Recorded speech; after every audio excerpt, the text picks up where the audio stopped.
বিভিন্ন স্থানত গলে ছাত্ৰ ছাত্ৰীসকলে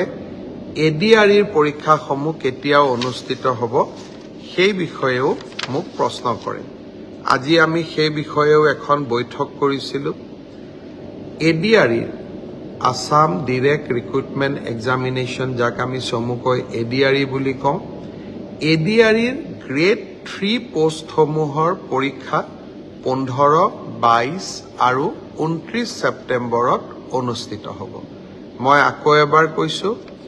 যে গ্ৰেড 3 পোষ্টসমূহৰ বাবে ইন্টাৰভিউ 15, 22 আৰু 29 সেপ্টেম্বৰত অনুষ্ঠিত হ'ব এই পৰীক্ষা এবাৰ লোকসেৱা আয়োগে পতা পৰীক্ষাৰ আৰ্হিত হ'ব প্ৰথমতে প্ৰিলিমিনাৰী পৰীক্ষা হ'ব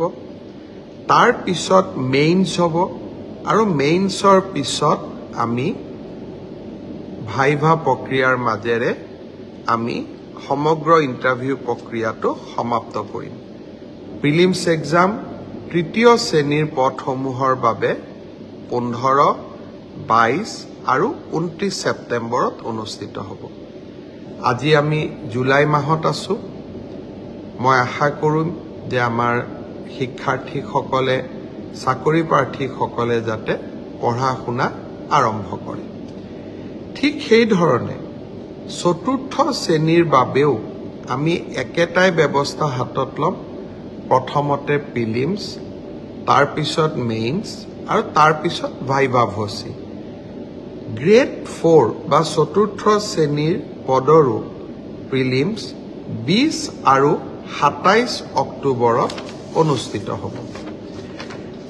আমাৰ গ্ৰেড 3 ত প্ৰায় 7500 পোষ্ট আছে আৰু গ্ৰেড 4 ত প্ৰায় 4500 বা আৰু অলপ 100-200 বেছি ইমানখিনি আমাৰ পোষ্ট খালি হৈ আছে এটা স্বচ্ছ নিযুক্তি প্ৰক্ৰিয়াৰ মাজেৰে আমি এই পদখিনি পূৰণ কৰিম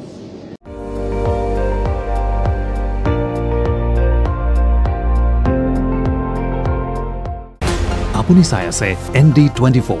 সৰ্বশ্ৰেষ্ঠ নহয় সৰ্বোত্তমৰ দৌৰত